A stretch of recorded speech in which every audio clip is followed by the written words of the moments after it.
Hello guys, welcome back to yet another episode of Content Monsters, and in today's episode we are going to review the much awaited The Great Man, which is just released on Netflix, directed by the Russo Brothers, whose last film was The Avengers Endgame, which has created such a huge and colossal impact worldwide in terms of box office numbers. This film has been hugely awaited and this is one of Netflix's most ambitious projects.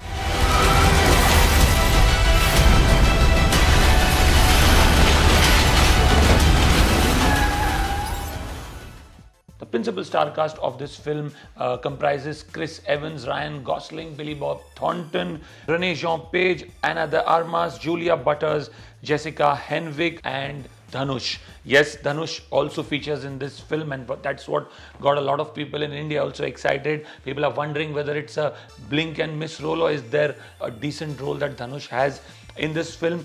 Well, to start with, how good is the film, or does it live up to the expectations? The answer in capital letters is No. No. The film is a huge disappointment. It's a massive disappointment. I would say this one is a colossal disappointment. This film makes some of the earlier films released on Netflix like Red Notice and Six Underground seem like all-time classics. So bad this one is. I cannot fathom how a project like this was green-lighted by Netflix and how the Russo brothers agreed to make a film like this. There is absolutely not even a semblance of a script involved here. You literally have to leave your brains behind and immerse yourselves in this complete cinematic excess that Netflix and the Russo brothers has thrust on us. What do you know about the Sierra program? Reckless mystery men you guys send in when you can't officially send anyone else. Why do I say that? Well, the story is as old as the hills. Ryan Gosling plays this secret undercover agent, Agent 6, who's sent out by the CIA to kill someone, but only when he's about to kill him does he realize that this man may not actually be a bad man, and there are some people involved with the CIA who are clearly up to some mischief. And therefore he becomes a rogue agent for the current regime at the CIA, because he was hired by the previous regime of the CIA. Now the person who hired him is played by Billy Bob Thornton. He reaches out to him and he clearly says that I suspect foul play. Billy Bob Thornton asks him to just quit and go underground, and how the CIA with some of its corrupt officers go after this guy forms the crux of the story, because he has access to a secret pen drive that exposes a lot of shady deals that some of the people in the CIA may be involved in. And he has company in Anna de Armas, because she also plays an agent and she also realizes that there might be something amiss with what is happening at the CIA. So she becomes his partner in crime, and how Ryan Gosling's Agent 6 goes about saving his life and also saving the life of the niece of Billy Bob Thornton, because she's the only family he has, broadly forms the crux of the story.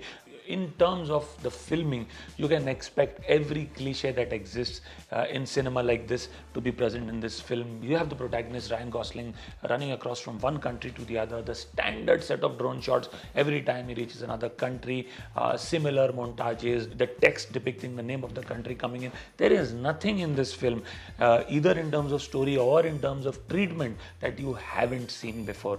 Like I said, the plot is wafer thin, and most importantly, it almost seems as if the CIA or the Secret Agent 6 has no care for international boundaries. They're just traveling from one country to the other, engaging in mindless violence. Some historical buildings are blown apart, some trams are blown apart, people are killed, and yet the police, the army are unable to control them. All of this seems very, very trite. And I think if this were an Hindi film, they would have been massacred in the reviews. I still believe some reviews might come which might say that, this is mindless fun which you might enjoy. This is worth the price of a Netflix subscription. Believe me, it's not.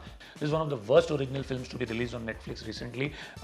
Like I said, huge disappointment. The only thing that probably works for me is the cast. I think Chris Evans, Ryan Gosling, Billy Bob Thornton are clearly good actors, and they've clearly lifted the film way above what this film deserves. Now, if I tell you the best part about the film is actually Dhanush, with his 2.5 action scenes which are absolutely brilliantly choreographed, and the one scene in which he has something to say, and that's about it. Dhanush is the only guy who actually looks good. Like I said, he has more than a blink and miss role, and clearly I think Dhanush's character Avik deserves a spin-off of his own. That's the only positive I can say from this film. Like I said, the principal star cast comprising Chris Evans, Ryan Gosling and Billy Bob Thornton have done a decent job, but they cannot lift this absolute massacre of a script. The way the film ends clearly indicates that there could be a sequel. Now it depends on how this one fares, but my gut feel says people won't like this film. I would give this film a rating of 4 on 10, but that is also primarily due to the performances of the principal star cast and nothing else. I mean, closer home, even a film like War seems so much better than something like The Grey Man. Really, really outlandish cinema. Not expected from the Russo Brothers, not expected from Netflix. One would expect something better, at least, even a semblance of a plot, given that they've invested so much money into it. But nonetheless, this is what it is. If you have watched The Grey Man, do let us know what you think of the film, whether you agree with us or disagree with us. Please do mention in the comment section below. If you like our review, please do like our video and share it with people you know. We'll keep coming back with more such reviews. See you soon, and don't forget to subscribe to our channel. Thank you.